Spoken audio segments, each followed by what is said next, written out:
नमस्कार, आप देख रहे हैं बहस बिहार की। लेकिन आज की जो चर्चा है, पूरे देश में इस बात को लेकर चर्चा हो रही कि आखिर ये हो क्या रहा है, कहां अजनबी है मुसलमान। हम उसी बात को यहां शुरू कर रहे हैं, हम उसी बात को यहां पर ला रहे हैं। कहीं किसी को कोई दिक्कत नहीं होनी चाहिए, कहीं कोई किसी को परेशानी नहीं होनी चाहिए, कहीं के किसी को कोई मुश्किल नहीं होनी चाहिए, क्योंकि ये सवाल हमारे उठाने से पहले किसी और ने उठाए हैं। इस मामले को जरा समझिए और वो ग्राफिक प्लेट हम सामने रख रहे हैं, आसान हो जाएगा आप लोगों के लिए कि आखिर ये है क्या। तो सवाल ये है कि जमीयत उलमाए हिंद के अध्यक्ष मौलाना महमूद मदनी का बयान आया है। मुसलमानों को देश में अजनबी बना दिए जाने के बयान पर उन्हीं से हम सवाल पूछ रहे हैं। भावुक भाषण के जरिए मुसलमानों को उदारवादी बताने की कोशिश क्यों की जा रही है? सब कुछ मिल रहा है, सारी सुविधाएं मिल रही हैं, योजनाओं का लाभ मिल रहा है, फिर ये रोना गाना क्यों? आंसू बहाकर देश के बेहतर हालात को बिगड़ा हुआ बताने की जो एक कोशिश की जा रही है, ये क्यों की जा रही है? जरा इसे हम फायर करते हैं, आपको दिखाते हैं क्या क्या कहा गया और हमारे सवाल क्या क्या हैं। कहां अजनबी है मुसलमान? आज तो ऐसी हालत हो गई है, अपनी ही बस्ती में हमसे अपनी ही बस्ती के लोग पूछते हैं कौन सी बस्ती के हो, क्या नाम, अजनबी बना दिया। किस बात की है मुश्किल? बज़ाहिर जिसका कोई सहारा नहीं, उसको जितनी मुश्किल है उससे ज्यादा मुश्किल तो हमें है। कौन कह रहा है समझौते के लिए? हम हर चीज पे समझौता कर सकते हैं, अपने ईमान पे समझौता नहीं कर सकते। रास्ता चलना किसने किया दुश्वार? जो घर को घर गए खाली, वो मेहमान याद आते हैं। लोग ऐसे मुश्किल हालात में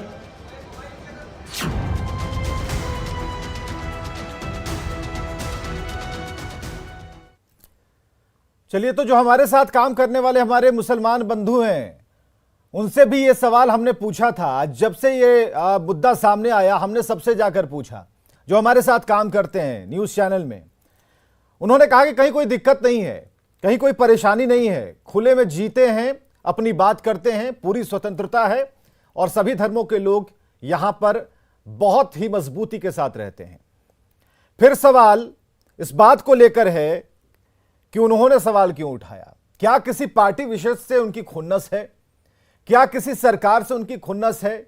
क्या किसी व्यक्ति विशेष ऐसे प्रभावशाली नेता से उन्हें दिक्कत है? तो यह भी क्लियर करना चाहिए था। अगर आप पहेली बुझाएंगे तो पहेली वाला सवाल आपके पास आएगा, फिर वो बूझे ना बूझ पाएगा। इसलिए जरूरी है कि तर्कसंगत और स्पष्ट वाणी रखिए। अगर ज्ञानवापी पर कहना है उस पर कहिए, अगर आपको मथुरा पर कहना है उस पर कहिए, आपको कुतुब मीनार पर कहना है उस पर कहिए, लेकिन शेरो शायरी और अबूझ पहेलियां जो हैं वो मत बुझाइए। हम आज हमारे साथ गेस्ट का जो पैनल है उसमें प्रेम रंजन पटेल जी, प्रवक्ता बीजेपी से हमने बुलाया है उन्हें, चंद्र प्रकाश सिंह, प्रवक्ता कांग्रेस से, डॉक्टर संजय कुमार, वरिष्ठ पत्रकार हमारे साथ हैं, इज्जा यादव, प्रवक्ता आरजेडी से हमने बुलाया है। सबका एक साथ स्वागत हम करना चाहेंगे। जरूरी यह है कि इस पर राय क्या है। जरूरी यह है कि देश को आप कह रहे हैं कि हम टूटने नहीं देंगे, देश को खंडित नहीं होने देंगे, कुछ ताकतें हैं। ये कुछ ताकतें कौन हैं? अगर बीजेपी पर आपका सवाल है तो बीजेपी इसका उत्तर देना जानती है। और यहां बीजेपी, ये जो बड़े मामले देश में चल रहे हैं मंदिरों को लेकर, वो मामले तो अभी कोर्ट में हैं। फिर इस बात को लेकर अपनी व्यक्तिगत टिप्पणी आंसुओं के जरिए भावनात्मक चादर में लपेटकर पेश करना, ये कहीं से भी उचित नहीं है। प्रेम रंजन पटेल जी, मदनी ने जो कहा, मदनी ने जो बताया, मदनी ने जो दिखाया और मदनी ने जो देश का एक प्रतिबिंब बनाने की कोशिश की, एक टेम्पलेट बनाने की कोशिश की, एक साचा ढालने की कोशिश की, और इशारा आपकी तरफ है। समझ पा रहे हैं आप? देखिए, हम लोग तो लगातार समझ रहे हैं इस देश को सशक्त और मजबूत बनाने का जब से हम लोगों ने मन में इरादा पाल लिया है और देश के एक एक लोग जब से पाल लिए हैं, तब से जो है से सब कुछ समझ में आ रहा है कि देश को कमजोर करने की कौन सी ताकतें जो है से लगी हुई है और कौन से लोग ऐसे हैं जो देश को चाहते हैं इसको कहीं ना कहीं अव्यवस्थित करना। तो ऐसे लोगों को जो है से उनको लगता है, अब किससे डर लगता है, किस लिए अजनबी जो है से अपने आप को कह रहे हैं? कौन यहाँ अजनबी है? यहाँ तो कोई अजनबी नहीं है। ये तो भारत की संस्कृति है कि किसी अजनबी कोई व्यक्ति, अगर पराया व्यक्ति भी हमारे देश के अंदर में अगर आ जाता है, हमारे दरवाजे पे अगर आ जाता है, तो हम उसका सम्मान करते हैं और अपने परिवार से ज्यादा उसका सम्मान करते हैं, उसके हर चीज का ख्याल रखने का काम करते हैं। हम नहीं हैं अन्य पड़ोसी देशों की भांति, जो देख लीजिए कि क्या स्थिति है, बांग्लादेश में क्या है, पाकिस्तान में क्या है, अफगानिस्तान में क्या स्थिति है, तो तुलना कर लीजिए।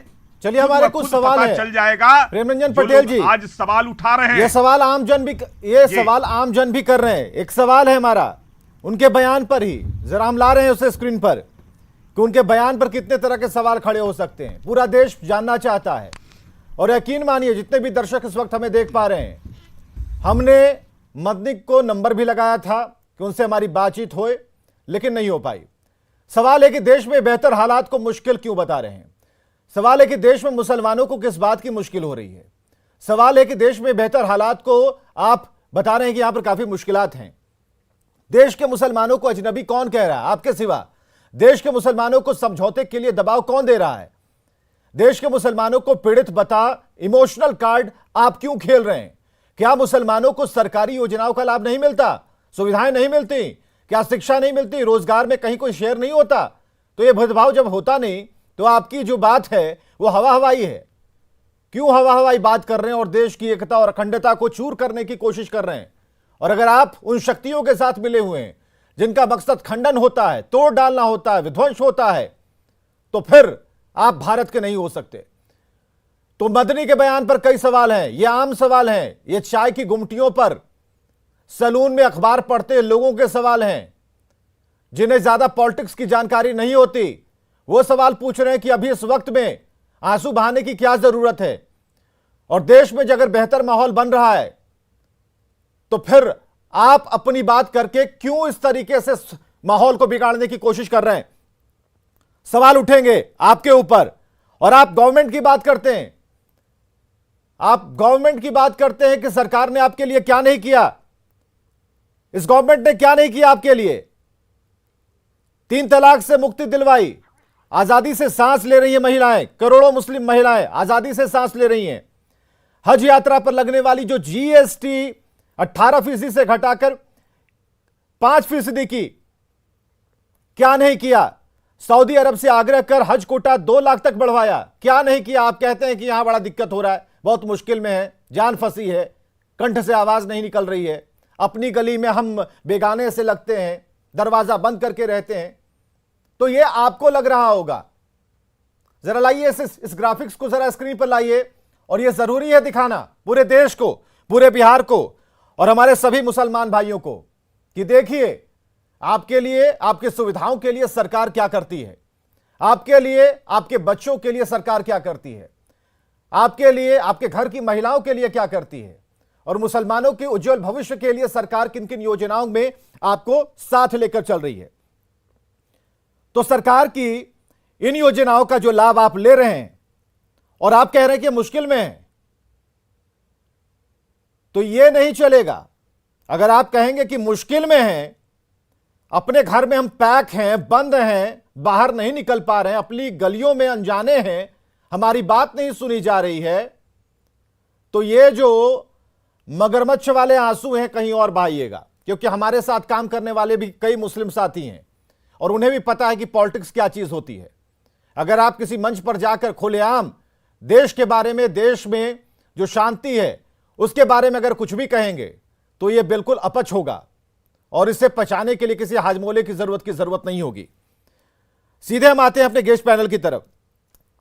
चंद्रप्रकाश सिंह, प्रवक्ता कांग्रेस से हमारे साथ आ गए हैं। चंद्रप्रकाश जी, आज मदनी ने जो कहा, कई बातें उन्होंने कही, और जो बातें उन्होंने कही उन्हें ऐसा लगा कि भाई यहां तो उनके गले पर किसी ने हाथ रख दिया है आवाज निकल नहीं रही है, सांस नहीं ले पा रहे हैं। भारत में कुछ ऐसा माहौल है, ऐसा लग रहा है क्या? कांग्रेस की पार्टी लाइन क्या है?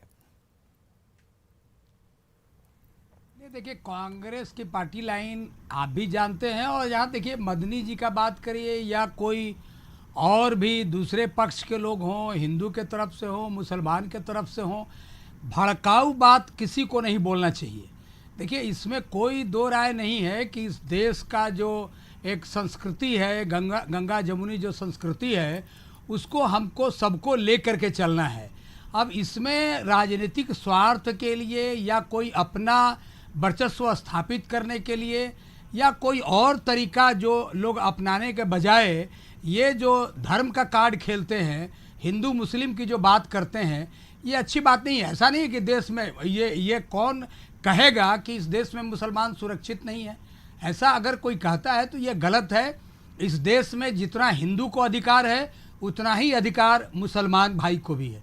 कोई भेदभाव अधिकार को लेकर के, संवैधानिक अधिकार को लेके, कानून को लेकर के ऐसा कोई भेदभाव नहीं है। तो सवाल ये है चंद्रप्रकाश जी कि जब कोई भेदभाव नहीं है तो हिंदू तो किसी पार्टी विशेष भेदभाव लेकर के नहीं किसी चलते। पार्टी विशेष पर, किसी व्यक्ति विशेष पर, अब कोई किसी प्रभावशाली नेता कोई पर पार्टी इस नहीं, कोई तरीके से देखिए, दोषारोपण करना, ये साफ दोषारोपण है, साफ दोषारोपण है। नहीं, देखिए विवेक जी, एक बात समझ लीजिए। देखिए, पार्टी विशेष पर तो आरोप लग ही रहा है, आरोप लग रहा है। आप अगर चुनाव के दौरान कोई इस तरह का कार्ड, धार्मिक कार्ड और हिंदू मुसलमान का कार्ड, कोई जात का कार्ड, देखिए वो जात पात का भी बात कोई करे, अच्छी बात नहीं है। धर्म के आधार पर भी बांट करके वोट की बात करे, कोई राजनीति की बात करे, वो भी अच्छी बात नहीं है। लेकिन एक बात, ये देश में लोकतंत्र है और लोकतंत्र में सबका अपना अपना एक हिस्सा है, अपना अपना अधिकार है। तो हम क्यों धर्म के आधार पर, अब जहाँ तक रह गया कि कोई पार्टी विशेष का या कोई व्यक्ति विशेष का, आप देखिए आए दिन आप टीवी पर देखते होंगे कोई नेता किसी दल के है, हम किसी दल का नाम नहीं ले रहे हैं, लेकिन किसी दल के नेता को आप देखिएगा इस तरह का बयान देते हैं। आप क्यों ऐसा बयान देते हैं कि मुसलमान अगर ऐसा करते हैं तो वो पाकिस्तान चले जाएं? अरे भाई, कोई ऐसी बात करने से क्या होने वाला है? आप बात करिए, कान घुमाकर पकड़ने की कोशिश की। मदनी की बात को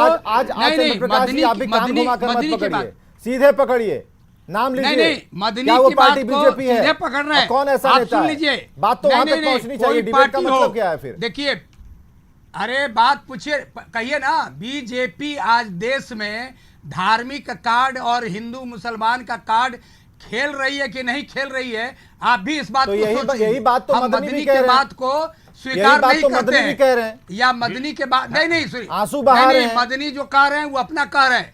अच्छा, ये आप कह रहे हैं, मतलब मदनी और कांग्रेस दोनों कह रही है अब एक सुर में, कांग्रेस और मदनी का सुर एक है। बिल्कुल नहीं, आप गलत, आप बिल्कुल गलत कह रहे हैं। कांग्रेस का अपना स्टैंड है, मदनी का अपना स्टैंड है। मदनी से मेरा कोई लेना देना नहीं है। हम जो बात कर रहे हैं, जो घटना हो रही है, ये तो खुलेआम है, सरेआम है। वोट के दिनों में क्या क्या हो रहा है, लाइए प्रेम रंजन पटेल जी को लाइए चलाए जा रहे हैं स्क्रीन पर। ये देश में किसी से विवेक- छुपा हुआ है विवेक क्या? बिल्कुल आप स्क्रीन पर हैं सर, स्क्रीन पर हैं, अपनी बात रखिए। अब बिल्कुल तर्क संगत बात, हंगामा नहीं, हल्ला नहीं, तर्क पे बात कीजिए, तर्क पे काटिए। हंगामा का कोई बात ही नहीं है, तर्क से ही बात करिए ना। कोई हम जो बोल रहे हैं वो देश के लोग नहीं बोल रहे हैं, तो बताइए। बताइए आप ये बता दीजिए कि 1947 में देश का बंटवारा हुआ था। बंटवारा का आधार क्या था? हमसे अलग होकर के पाकिस्तान बनी थी, और पाकिस्तान में भी पूर्वी पाकिस्तान अलग होकर करके बांग्लादेश बना, और उस समय हिंदुस्तान बना था। ये देश आधार क्या था? हिंदू और मुस्लिम बहुल इलाकों के आधार पर। हमारे देश के लोगों ने क्या कहा? हमारे जो राजनीतिक उस समय करने वाले जो भी लोग थे, उन लोगों ने कहा कि हमारा देश धर्मनिरपेक्ष देश रहेगा, हमारे यहाँ सबका सम्मान होगा, सबका आदर होगा, सभी लोग रह सकते हैं और सबको एक समान कानून का पालन करना होगा। लेकिन जो सत्ता में बैठे लंबे समय तक रहे, उन्होंने क्या किया? देश के अंदर में एक विशेष समुदाय के लोगों को, जो खास कर करके जिसकी आप चर्चा कर रहे हैं, जो लोग आज कहते हैं कि हम डरे हुए हैं, सहमने हुए हैं, अजनबी हैं, उनको विशेष तौर पे अलग से कानून व्यवस्था बनाया गया। उनको अल्पसंख्यक का दर्जा दिया गया।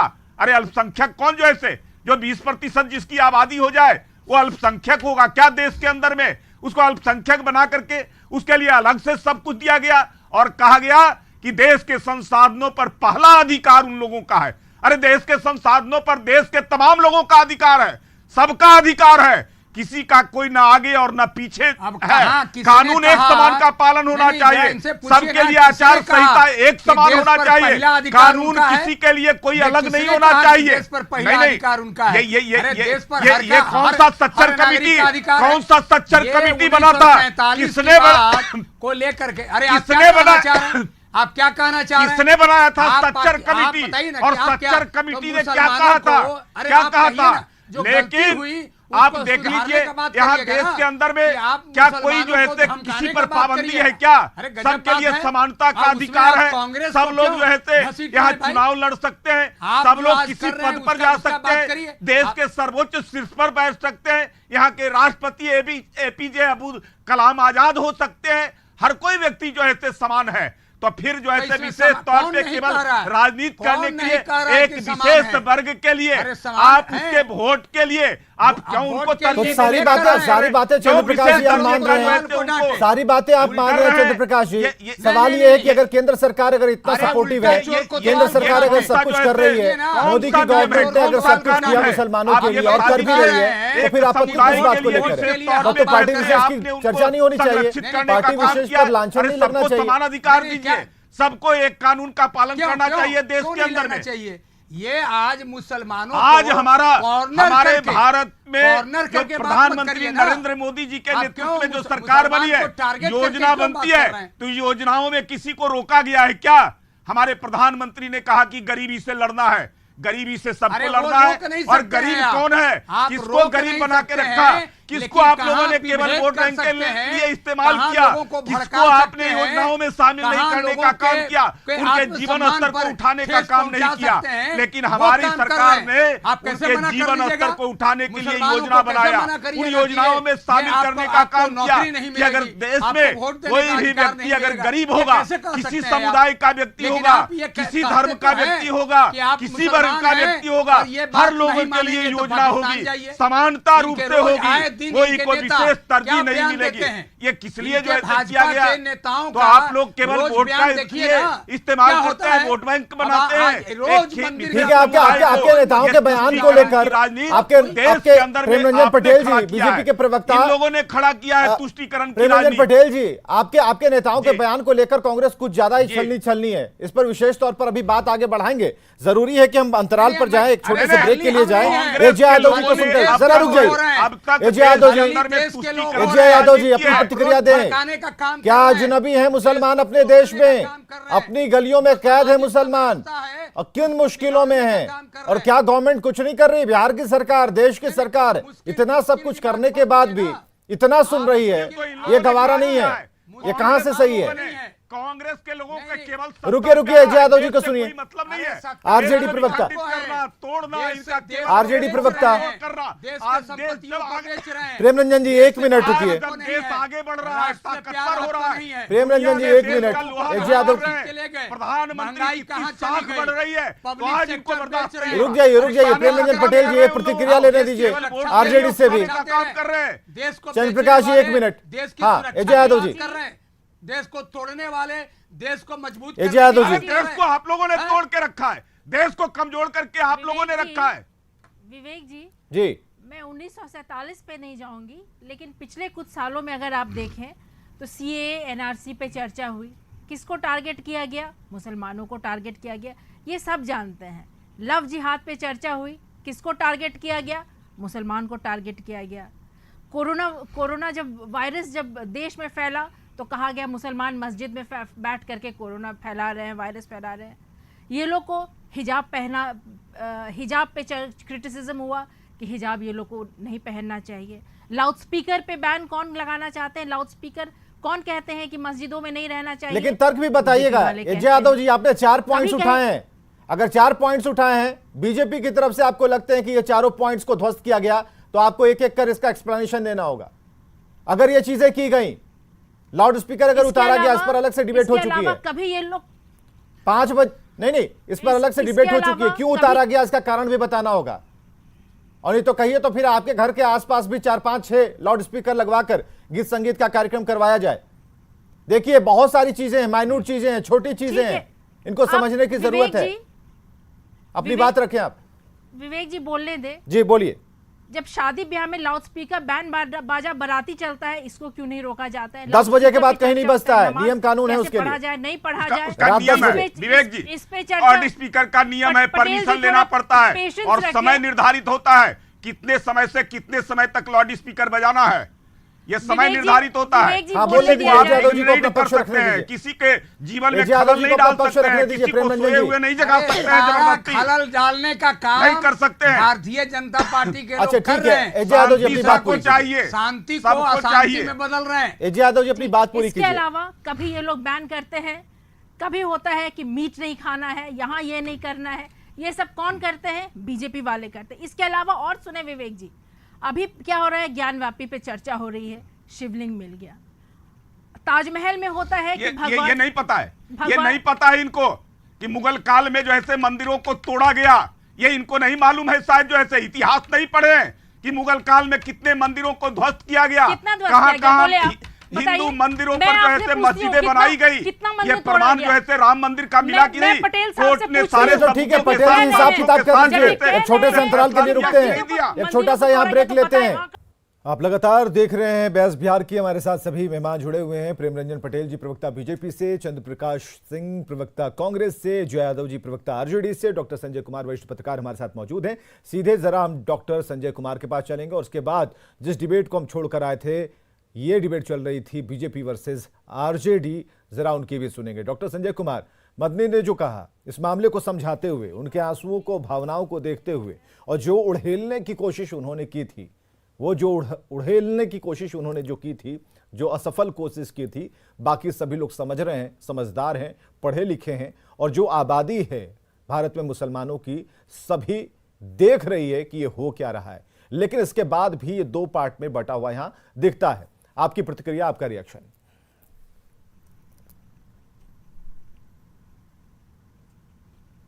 देखिए, जिस तरह का उन्होंने भावनात्मक तरीके से अपील की लोगों से, या उस जलसे में उन्होंने लोगों के साथ संवाद किया, लग नहीं रहा था कि जैसे वो देश में कोई आपात की स्थिति हो। इस तरह की बात वो बोल रहे थे। कहाँ वैसी स्थिति है जिसमें कि उनको लग रहा है कि वो अजनबी हो गए हैं? कहाँ उनकी बस्ती में लोग पूछ रहे हैं कि भाई आप कौन हैं? कहाँ इस तरह की स्थिति है जिसमें उन पर जुल्म ढाए जा रहे हैं और उसकी इंतहा वो बता रहे हैं कि जुल्म सहना तो मेरी फितरत है, हम इसको ये करेंगे। इस तरह के जो ये होते हैं, संवाद होते हैं, वो कहीं ना कहीं से लोगों में कंफ्यूजन पैदा करते हैं। ठीक है, चीजें हुई होगी और कहीं ना कहीं से समाज में वैसी बातें होती है, कुछ वैसे तत्व होते हैं जो कोई भड़काऊ बात बोलते हैं, कुछ इधर से भी कुछ उधर से भी। लेकिन मदनी साहब तो जो मैच्योर्ड आदमी हैं, अब उस जलसे में वो जिस तरह से लोगों को संबोधित कर रहे थे और सीधे सीधे वो टारगेट कर रहे थे, जैसे लग रहा था कि जो मुसलमान हैं वो इस देश के नागरिक ही नहीं है। भाई, सम्मानित नागरिक हैं और जितना इस देश पर हिंदुओं का अधिकार है, सिखों का अधिकार है, ईसाइयों का अधिकार है, उतना ही अधिकार मुसलमानों को भी है। और अगर कहीं आपको लगता है कौन नफरत का बाजार बना रहा है, कौन सियासत कर रहा है इसका, जिसको आपको लग रहा है कि उसको सीधे सीधे आप टारगेट कीजिए, तो ऐसा कुछ नहीं है कि आम आवाम, पार्टियां आते रहेंगी, चुनाव होते रहेंगे, चुनाव में कोई पार्टियां कभी जीत जाएगी, कभी हार जाएगी। हम उसको जोड़ करके नहीं देखते हैं, हम उसको इस रूप में देखते हैं कि जो हमारी संस्कृति रही है, जो हमारे संस्कार रहे हैं, उन संस्कारों में तो कभी टीके और टोपी में यहाँ भेदभाव नहीं किया गया। आम आवाम से पूछ लीजिए, कहीं कोई उसमें इस तरह की नहीं है। ईद की सेवैयां भी आज खा रहे हैं और होली के रंग भी खेले जा रहे हैं। अगर वैसी स्थिति होती तो चिंता होती, आपको भी चिंता होती, हमें भी चिंता होती। लेकिन अगर मदनी साहब को ये समझ में बात आ रही है तो उसके मायने हमें समझ में नहीं आ रहे। कई बातें उन्होंने कही और जो बातें कही उसके टारगेट यही था कि बिल्कुल हम लोग इस तरह से बना दिए गए हैं, इस तरह से हमें किनारे कर दिया गया है, इस तरह से हम पर जुल्म ढाए जा रहे हैं। ये बातें समझ में नहीं आती है। हाँ, देश आपका है, देश के निर्माण में भी आपकी भूमिका है, इससे कौन इनकार कर सकता है। राम और रहीम का ये देश रहा है। ये कोई कहता है कि ये उन्हीं का देश है, ऐसा कुछ नहीं है। जितना उनको जगह इस देश में मिली है, ये कबीर के मानने वाले लोग रहे हैं इस देश में। गंगा जमुनी संस्कृति का ये देश रहा है, और वो कबीर के मानने वाले लोगों को आप कैसे समझा दीजिएगा कि नहीं एक खास वर्ग पर जुल्म हो रहा है और एक खास वर्ग को तवज्जो दी जा रही है। और दूसरी चीज है, कुछ इशूज को अभी डॉक्टर संजय, अभी अजय यादव जी जिन 4 बातों का जिक्र कर रही थी, आप ध्यान से सुन रहे थे, जरा उस टॉपिक पर भी आना जरूरी है, क्योंकि जिन बातों को लेकर किसी पार्टी विशेष को अगर घेरने की तैयारी अगर विपक्ष ने की है, ठीक है, विपक्ष का पूरा हक है, पूरी जिम्मेदारी के साथ ये काम विपक्ष अपनी तरफ से करता है। लेकिन सवाल है कि आज जो मदनी ने कहा और जो आज अजय यादव आरजेडी की तरफ से कह रही हैं, जिन सवालों को उठा रही हैं, क्या ये सपोर्ट है? ये कौन सा कार्य? इन्होंने सीएए की बात की। क्या सिटीजन अमेंडमेंट एक्ट अगर हुआ इस देश में, अगर ये इस देश में अगर भिन्न भिन्न राष्ट्रों से जो आए हुए शरणार्थी बने हुए हैं 6 साल से 7 साल से, अगर उन लोगों को इस देश की नागरिकता दी गई कि ठीक है, ये हिंदू कहाँ जाएंगे? कौन ऐसा विश्व में देश है जो 7 साल से रिफ्यूजी बन करके पड़े हुए हैं और उनको कहा गया कि ठीक है, उनको अगर 7 साल हो गया तो उनको इस देश का नागरिक मान लीजिए? इसमें कहाँ हिंदू मुसलमान में फर्क हो गया? विश्व का कौन ऐसा देश है जहां सिटीजन का रजिस्टर्ड नहीं है? अगर यहाँ के आप नागरिक हैं तो एक रजिस्टर्ड है, यहाँ पर नेशनल सिटीजन रजिस्टर्ड है, इसमें क्या बुरा है? देखिए, चीजों को हम पक्ष और विपक्ष में बांट करके न देखें। पार्टियां रहेगी नहीं रहेगी, देश तो रहेगा, देश की संस्कृति तो रहेगी। तो विपक्ष हमलावर हो, मैं तो कह रहा हूं कि कुछ लोग हैं जिनके भड़काऊ बयान जब होते हैं, वो चोट हमें भी लगती है, आपको भी लगती होगी कि इस देश सबका है, इस देश में रहने का सबको हक है, लेकिन किसी चीज को टारगेट करना कि नहीं ऐसा हो रहा है। ठीक है सर, हम अजय यादव जी से के पास आते हैं, अजय यादव जी के पास आते हैं, उन्हीं के पास हमने छोड़ा था। अजय यादव जी, उन्हीं पॉइंट्स पर हम फिर लौटते हैं। आज जो कह रहे हैं कि देश सभी का है, सोचने की जरूरत है, सिर्फ सवाल करने के लिए कि हम सवाल करेंगे, इन पॉइंट्स को उठाएंगे और उनसे बराबर इसी का उत्तर लेते रहेंगे, उनके भी उत्तर बराबर रिपीट होकर आएंगे, उसमें कोई चेंजेस नहीं होंगे, सिर्फ इसके लिए? या फिर आज जो मदनी ने कहा, आज जो भारत के मुसलमान जिस आज़ादी में रहते हैं, क्या इसे आप अपनी पार्टी लाइन के तौर पर आप इसे स्पष्ट कर पाएंगी? विवेक जी, हम लोग माइनॉरिटीज़ की रक्षा करने की बात करते हैं, उनको लेके चलने की बात करते हैं, लेकिन अभी क्या हो रहा है, हर मस्जिद के नीचे कहीं हनुमान जी की मंदिर मिल जाती है, कहीं शिवलिंग मिल जाता है, कहीं कृष्ण भगवान का कुछ हो जाता है। ये अचानक ये सब क्यों होने लगा है? अगर मध्य प्रदेश में आप देखें जिस तरह से दंगा हुआ, 77 लोग को जेल भेजा गया, सभी मुसलमान। तो आपको ज्ञानवापी में ऐसा लगता है कि सब कुछ अचानक से हो गया? जहांगीर, अभी तो मामला कोर्ट में है ना। बिल्कुल अचानक ये मंदिर, मस्जिद, भगवान, शिवलिंग, हनुमान जी, ये राइट सब अचानक क्यों बढ़ गया? आखिर क्यों एक मुसलमान समुदाय के लोग को ही लग रहा है कि सभी मस्जिदों के नीचे कहीं हनुमान जी की मंदिर है, कहीं कृष्ण जी की है, कहीं शिवलिंग है, लग रहा है तो क्यों लग रहा है? मूर्तियां हैं। अगर जहांगीरपुरी में अगर आप बुलडोजर से आप ध्वस्त करवाते हैं तो मॉस्क का आप गेट तो तोड़वा देते हैं, लेकिन बगल में जो मंदिर है उसको आप बचा लेते हैं। लोग कहते हैं आप बचा लेते हैं। नहीं, आपको ऐसा क्यों लगा कि वहां बचाया जा रहा था? मध्य प्रदेश में भी वैसे बीजेपी के मिनिस्टर रोक दीजिए, काम रुक गया। के मिनिस्टर और जिस मस्जिद के गेट के बारे में आप बात कर रही है, वहां पर एक छोटी सी दुकान थी, इलीगल माइग्रेंट्स है, मस्जिद को तो कोई नुकसान नहीं पहुंचा।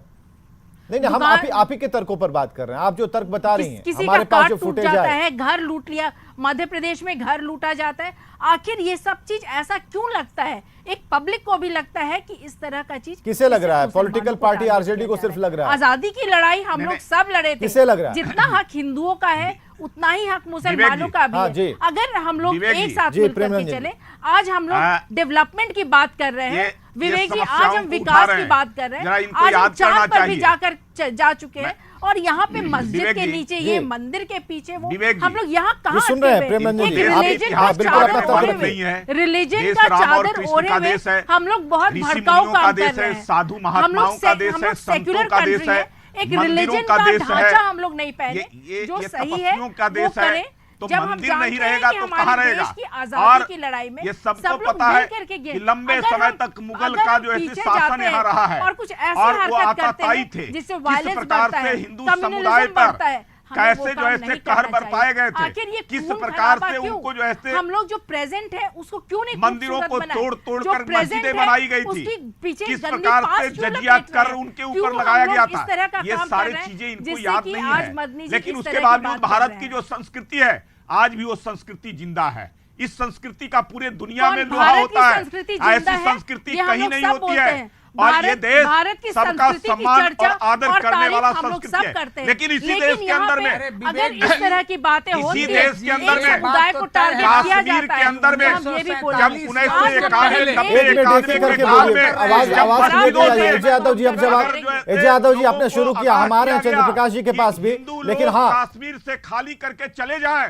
हाँ एक मिनट, ठीक है, कांग्रेस की तरफ से कांग्रेस का रिएक्शन लीजिए। चंद्रप्रकाश जी कुछ कह रहे हैं, एक मिनट प्रेम रंजन जी, एक मिनट प्रेम रंजन जी, एक मिनट प्रेम जी, एक मिनट चंद्रप्रकाश जी। उस समय कहा गए थे लोग, क्यों नहीं एक शब्द बोले थे जी कि प्रेमरंजन जी आज केवल वोट के लिए, केवल राजनीति करने के लिए, केवल सत्ता के लिए, कुर्सी के लिए, एक खास समुदाय, एक खास वर्ग को लुभाने के लिए, उनको खुश करने के लिए, यही केवल जो भारत की संस्कृति से कोई मतलब नहीं है। भारत के बहुसंख्यक पर अगर अत्याचार हो तो कोई मतलब नहीं है।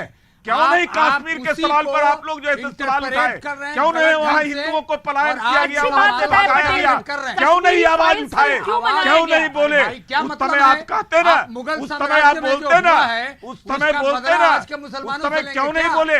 आपकी सरकार थी केंद्र के अंदर में, क्यों नहीं सुरक्षा आपने किया हिंदुओं का, क्यों नहीं कराया, क्यों नहीं आपने कराया सुरक्षा उन लोगों को, क्यों नहीं आपने रोकने का काम किया? आप लोग छूट दे दिए थे इसलिए कि वो नाराज हो जाएंगे, उससे हमारा वोट बिगड़ जाएगा। उसकी सजा वर्तमान बिना इतिहास का नहीं चलता है। इतिहास आपके पुरखों के बल पर जैसे आपका संस्कार चलता है, तो हमारी भारत की जो संस्कृति है उस संस्कृति के बदौलत ही ये भारत देश आज ये महत्वपूर्ण देश के रूप में दुनिया में सबसे शक्तिशाली देश के रूप में है। इसकी संस्कृति के कारण ही उस संस्कृति को मिटाने की कोशिश अगर कोई करेगा तो भारत का एक एक व्यक्ति, एक एक लोग उसकी रक्षा करने के लिए खड़ा रहेगा, कर रही है, देश की ताकत को कमजोर कर रहे हैं। हम ये इनसे पूछना चाहते हैं, खड़ा रहेगा। ये जरा बताएं तो, आप 1947 की बात, मुगल साम्राज्य की बात कर रहे हैं। अगर उस समय मुगल साम्राज्य के लोगों ने, अतिताइयों ने कुछ भी अगर गड़बड़ किया हिंदुओं के साथ, तो क्या उस समय का बदला आज के मुसलमानों से लिया जाएगा? मैं ये नहीं कर रहा हूं, लेकिन आपकी सरकार में कश्मीर के अंदर में क्या नहीं हुआ, क्या नहीं हुआ, क्यों नहीं आपने रोका, क्यों नहीं सुरक्षा दिया हिंदुओं को, वहां रहने वाले अल्पसंख्यक समुदाय के लोगों को, क्यों नहीं महिलाओं को बचाने का काम किया? मस्जिदों के अंदर से आवाज़ें आई माइकों से कि सारे हिंदू यहाँ से खाली करके चले जाओ, तुमको नहीं तो तुम्हारी हत्या कर दी जाएगी। क्यों नहीं आपने उनकी सुरक्षा की, क्यों नहीं आपने रोका? केवल वोट के लिए, सत्ता के लिए, एक खास समुदाय के वोट को जो ऐसे न बिगड़े, न नाराज हो गए, वो हमारे साथ जुड़े रहे। इसके लिए ये नहीं चलेगा। देश के अंदर में, देश में सभी समुदाय, सभी वर्ग, सभी धर्म के लोगों को, चलिए देश में तो वही चलेगा जो लोग चाहते हैं, देश में वो नहीं चलेगा जो पॉलिटिकल पार्टियां चाहती हैं, देश में वो नहीं चलेगा जो मदनी चाहते हैं, देश में वही चलेगा जो इस देश में है, देश का है, देश के हित के बारे में सोचता है, राष्ट्रीयता के बारे में सोचता है, राष्ट्र भावना से प्रेरित होकर सोचता है। देश में बस उसी का चलने वाला है और किसी का नहीं। जरा देखिए हमारे, एक मिनट हम जरा ट्विटर पोल पर आते हैं। आज का सवाल ट्विटर पोल पर, क्या अजनबी हैं मुसलमान? यही सवाल था हमारा। ये ट्विटर पोल, यहां पर हां का जो उत्तर है, ये 19% लोगों ने हां कहा है आज के सवाल पर कि देश में मुसलमानों की हालत पर मौलाना मदनी का जो एक बयान था, जो उन्होंने इस पर बयान दिया था, क्या वो सही है?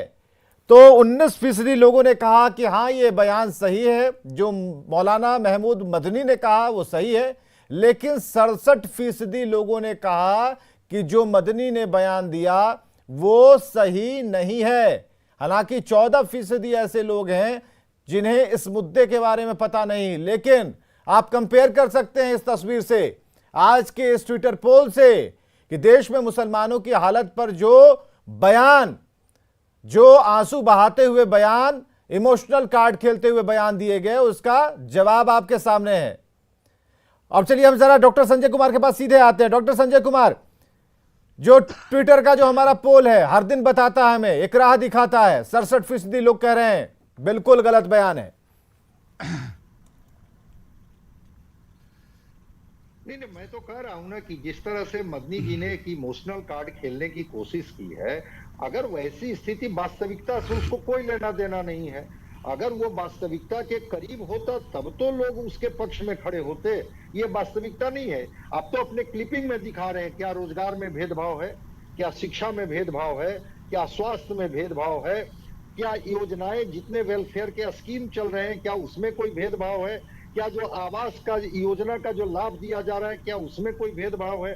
अब ऐसा नहीं है। हम लोग भी, आप अपने स्टूडियो की बात करते हैं, मैं अपने शहर में भी अपने मित्रों के साथ रहता हूं, कहीं कोई भेदभाव नहीं है, सबकी स्वतंत्रता है। लेकिन अगर एक वातावरण बनाने की कोशिश की जा रही है और जिस जलसे में वो जिस तरह से लोगों से वो कनेक्ट हो रहे थे और एक भावनात्मक तरीके से वो उनको उकसाने की कोशिश कर रहे थे, जिन शब्दों का इस्तेमाल उन्होंने किया, जो वाक्यों का जो अल्फाज उसमें उन्होंने रखे, इसको कोई विवेक जी ने मुख्य रूप से, विवेक जी ने दो बातें आप जो कही हैं हम उसका समर्थन करते हैं। पहली बात कि मदनी ने जो कहा, मदनी जी ने जो कहा वो भी नहीं चलेगा और भारतीय जनता पार्टी जो कर रही है वो भी नहीं चलेगा। तो जो कांग्रेस कर रही है वो चलेगा। आपने बिल्कुल कहा। विवेक जी जो सत्ता की कुर्सी चाहते हैं, जो देश सत्ता से बाहर हो गए, देश के लोग कितने कहेंगे मदनियों को वही देश चलेगा। में खड़ा कर राजनीतिक देश दल के अंदर उकसाने में का काम भड़काने का काम कर रहे हैं, वो नहीं चलेगा। चलिए, देश की जनता जो कह रही है उसका पोल हम आपको दिखा रहे हैं। देश की जनता कह रही है कि मदनी ने जो कहा, मदनी ने जो बयान दिया वो सहमत नहीं है। 67% लोग ऐसा मानते हैं और आज का जो सवाल था उस पर उन्होंने अपनी राय स्पष्ट कर दी है। बहुत बहुत शुक्रिया आप सभी का आने के लिए, इस चर्चा का हिस्सा बनने के लिए। खबरें लगातार जारी हैं।